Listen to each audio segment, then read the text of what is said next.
Good afternoon, everyone. My name is Frolkov Ivan, and I'll be talking today about how we try to live in peace and what I mean by that, and how constraints may be useful in that.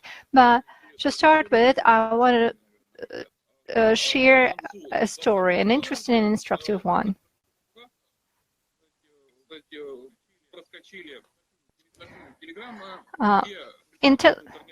In Telegram, there were messages at some point. There were two IT departments were talking to each other actively in one of the company by Telegram. There was a problem. A company transpired that at the end of the year that since starting from April, thousands of orders were stuck in the warehouses, so the orders were not delivered, they got negative feedback, the payments didn't happen, and so on. And so no one was happy.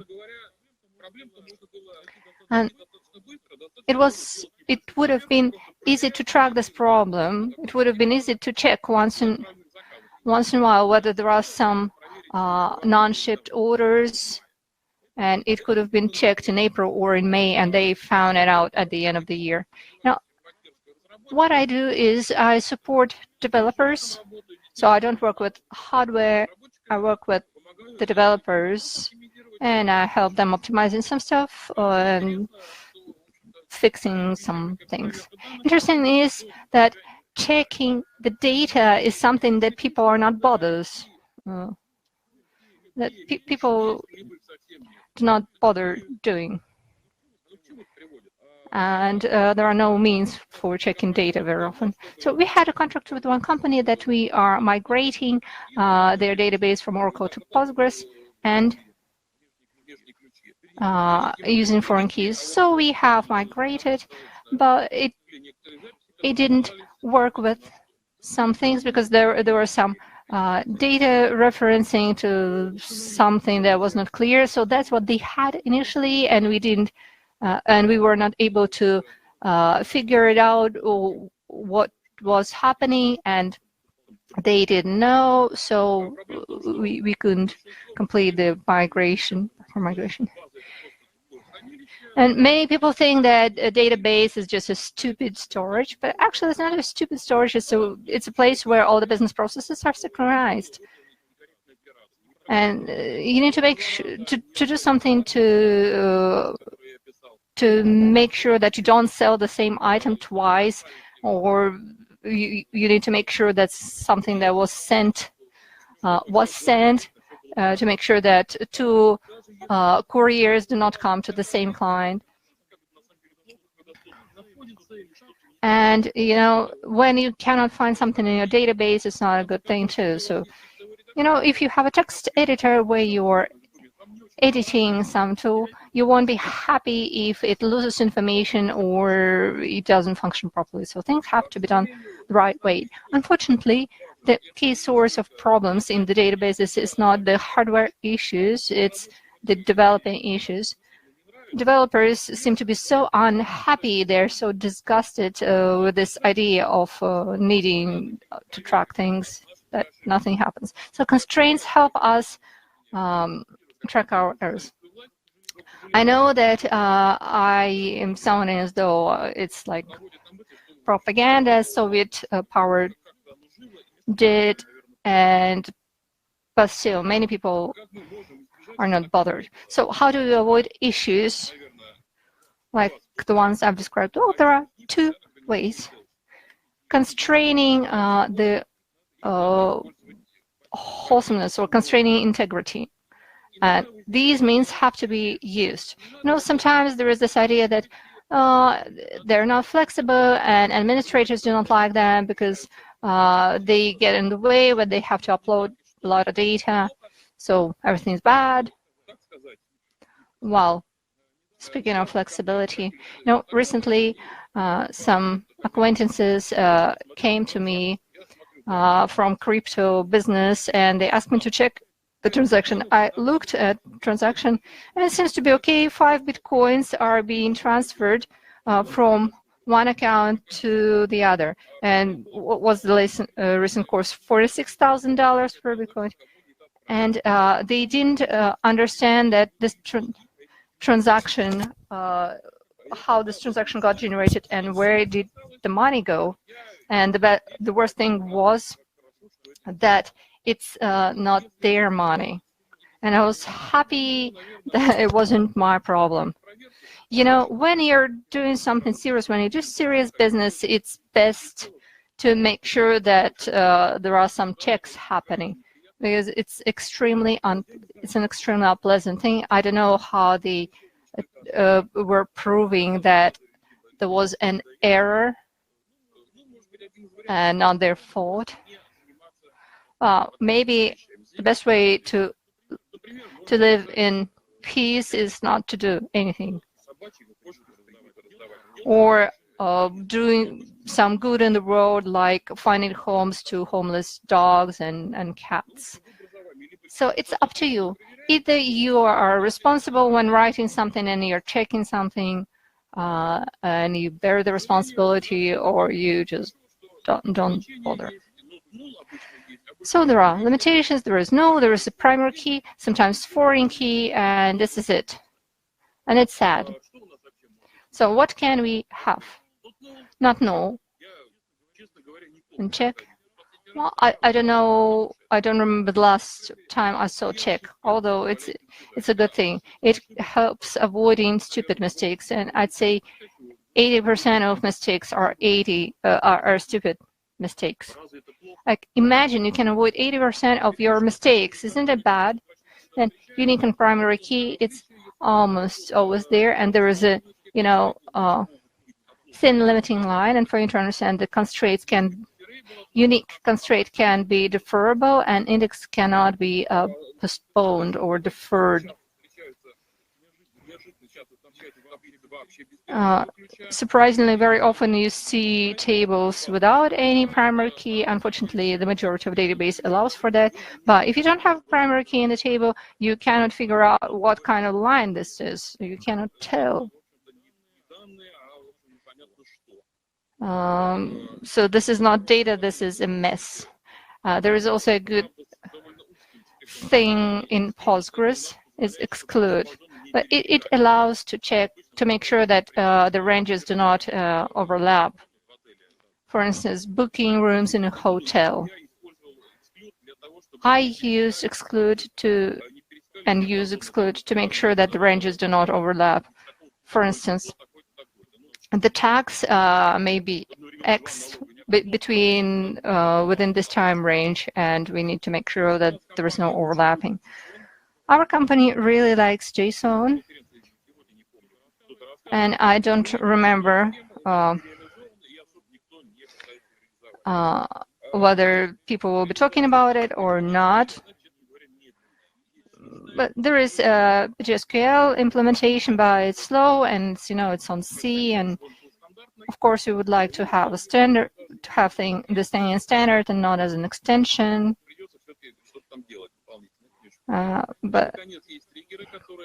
And also there are triggers, but people, if they use them, they don't use them the right way normally. And there should be some additional aggregates sometimes. Triggers are added into some business logic, that's the usual case, and they don't add any checks. Null and check, not null, it's a power of check, and they cannot be deferrable according to the standard mode. So they are not deferrable. But no, people don't normally complain.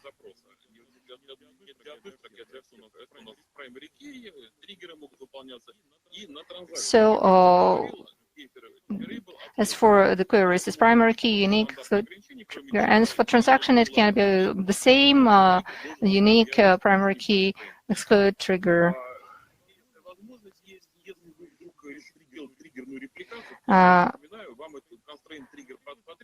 So you have to have a constraint trigger if you want to have commit time. So deferrable triggers commit, and it'll allow you to record the position in log and sort it in replica and apply it. You don't usually need it because Postgres can replicate itself, but what if you need to replicate some exotic database with Postgres, and you may need it. Standard describes a nice opportunity. It's called assertions. Unfortunately, it's not implemented. There were attempts to implement it, but those attempts didn't realize. And as far as I know, it wasn't realized, and it won't be realized. But the opportunity, it's a nice opportunity because it allows to create rules for the whole database, for all the tables, all the conditions. So here you have an example. So the sum of values from two rows should not exceed something. It's a nice thing. But it can be done with the help of triggers. As I've already written, there shouldn't be unexpected actions in triggers because it won't end well. I had an acquaintance, and he had his whole logic not in the procedures, not in the application server. It was in triggers. And to check what an application is doing, he had to carry out a deep research. Trigger number 1 triggers trigger number 2. The latter triggers trigger number 3, and so on. I think there shouldn't be any logic in that. Triggers should be used for checks and for aggregations like calculating big amounts and so on. But we'll touch upon it. We'll do other things. Sometimes there may be some naive attempts at creating unique limitations via triggers or checking something non-unique. And some things won't work because when the trigger is running successfully, then the other checks will run successfully, so there shouldn't be overlap. So we can use some auxiliary table, or use advisory log. You can use advisory log to ensure the parallelism and synchronization. It's non-mandatory logs, but with the help of them, you can synchronize. And I'll have an example later on when we are not limiting the values completely, but it shouldn't be more than 6 values, for instance. Auxiliary tables with aggregates. They allow accumulation of some sales data, and we can check that if the amount exceeds this limit, then something's wrong, or vice versa, something's right. Or we may set some limitations in such a case.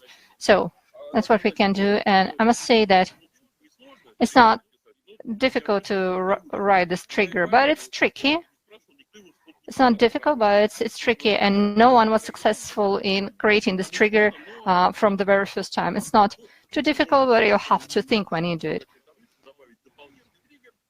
Or you can add an additional trigger on this table to make sure that you cannot manually change this table. And it's interesting to check out the trigger functions, not that many of them, but it's of interest. Here you have an example of client orders. So in bold we have the line where we are synchronizing with client table, and we are locking it for update. And this code will be running okay without any issues, but there might be some issues because for update is modifying the line, and it tells us that this line is taken by transaction, and we get traces as a result of it, and you need to get access to it.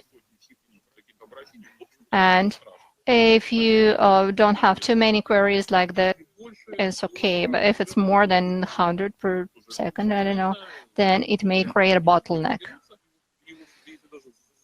But it won't cost too much trouble, I guess, and maybe it will be good when there are a lot of orders coming up. It's nice when you receive a lot of orders, but nonetheless.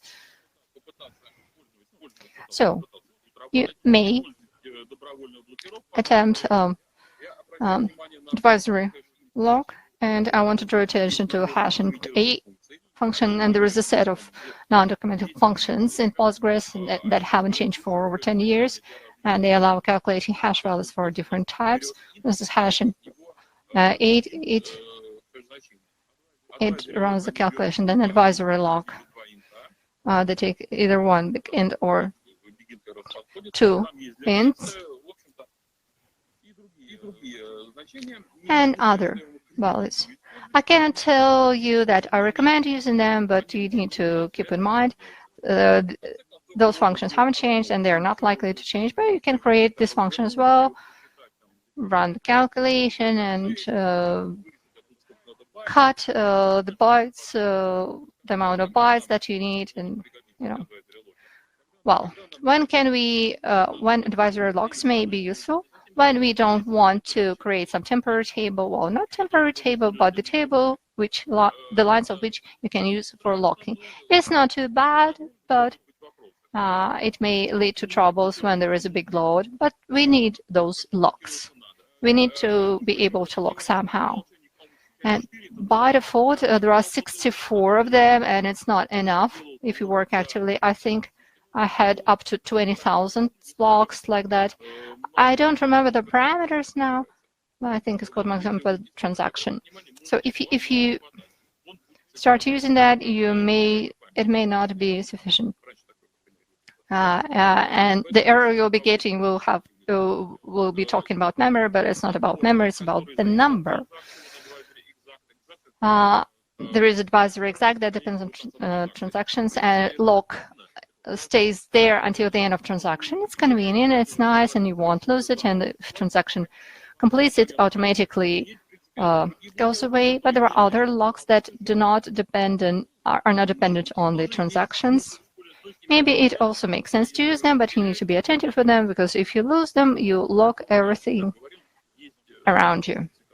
But there is a set of functions, as I've mentioned, that allow us to hash limitations. Then reference integrity with triggers. According to standards, unfortunately, it works only with columns, not with functions, but in a number of cases, it would be nice to have. So first, to be able to implement that, you have to use trigger, and that's what you need trigger for, actually.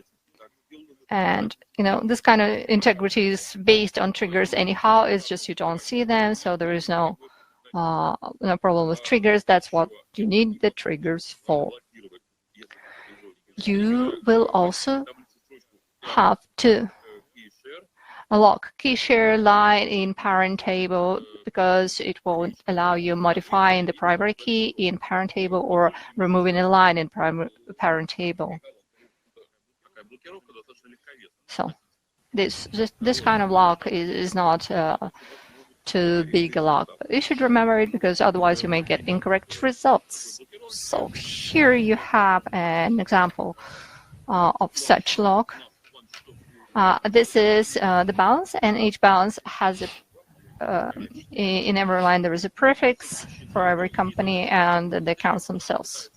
So the trigger tries to find in this sheet what it needs to check the right prefix. And I really love the syntaxes here, because you can from 1 5 instead of commas, and it's very nice. You don't need to memorize how many items you need to include here. The last index -1, so it's very nice. So in here we actually choose if we have this kind of work share. Yes, if not, then we'll just throw away all the exclusions. And also SQL state, you can see the first two values, 2, 3. Well, that is actually on purpose. So this is for the violation of code, the so-called violation of constraints. And on high load, I was supposed to deliver a lecture on autumn about code mistakes in SQL. We understand that it was postponed, then it was postponed again. But in case you are interested, you are most welcome to participate. Actually, there we have quite interesting things to discuss. And now, well, I would like to say that yes, we just throw away this mistake. Well, actually, for conclusions, there is nothing non-trivial, and we should be surprised. Of course, well, you have to understand that constraints should be reflected in a way wherein database cannot be put in incorrect state, like pointless, senseless, weird, then you will definitely make your life easier. So I'm actually done with my presentation. In case you have questions, I'm ready to answer them. Thank you very much, Ivan, for your presentation. We would like invite Iván Frolkov to join us online to answer your questions. So what kind of questions do they have?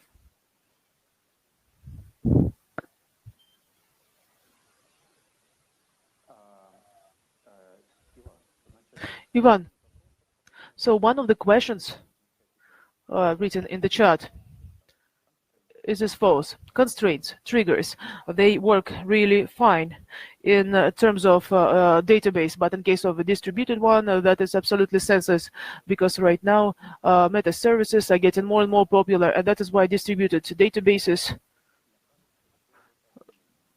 don't you think that it might become irrelevant? Well, I would like to comment on that.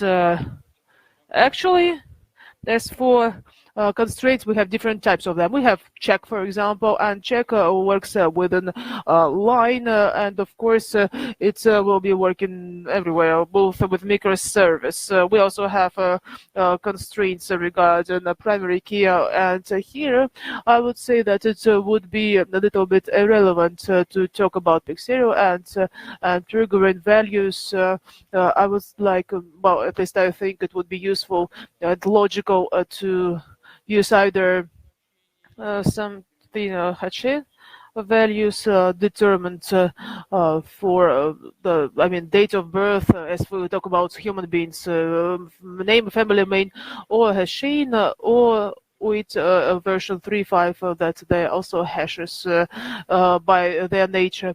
But at the same time, we have quite a big questions with the reference integrity. We are not quite persuaded that we have, for example, parental line when we add a daughter one. At the same time, on the daughter line, we might make sure that this parental line was actually existent. At least it should be somehow identified with a certain key. Here it makes the whole thing a little bit difficult, because we have to take real steps. On the other hand, we might actually also lose a lot of money and then have even more trouble because of that. And apart from this point, microservice are microservice, but as for monolith basis, no one actually cancel that. We have different server manufacturers, and now on the service we can process more and more data. And in fact, it turns out that, for example, such a serious things like payments, they can be segregated into one single service. And if it is the case, if there are too many payments, and of course, if you have quite a good turnover, then you can afford a good server, and it can be done at the same time via one server if it's a good one. One more question: do you use domain? Domain, yes, domains, it's well, partially a good idea. In the previous version, they could not be modified. As far as I know now, it is possible. From this point, I really always liked DB2, where you could identify your own type of data without any problems with attribution. It's not the case in Postgres, but I think that domains sometimes is a good thing, but I think that it is more relevant for some more transparent and long existing things because domain development, so the time needed for that might vary, but it depends on many factors, also the place, the different characteristics, etc. And one more question: do you use for big tables full reading fetch or partial one? Well, I think you are talking about cursor, if I'm not mistaken. As for cursors, you might have a basic one, ordinary, or with holds, but there you can also retrieve the structure of data there within the limits of transaction. This as for cursors like this, it can be read partially, and actually query can also be read partially, either partially. I don't really understand the question actually. Okay, we have more and more questions right now. What the particularities are there in the partitioned tables? What about specific features? It means that right now we developed a primary key with triggers. You should be particularly careful with triggers. Well, I wouldn't say that there are no such a big deal. Unfortunately, you cannot come up with global unique indexes. That is one of the disadvantages. And if we have one, I mean, index, if we don't have any, how it should work with the partition tables. Actually, I had such an issue. I also worked with auxiliary tables. Well, it was a similar case, but it's not always convenient. It also should be done with the help of triggers. But unfortunately, yes, we don't have any global indexes, and we have to find the other way out. And what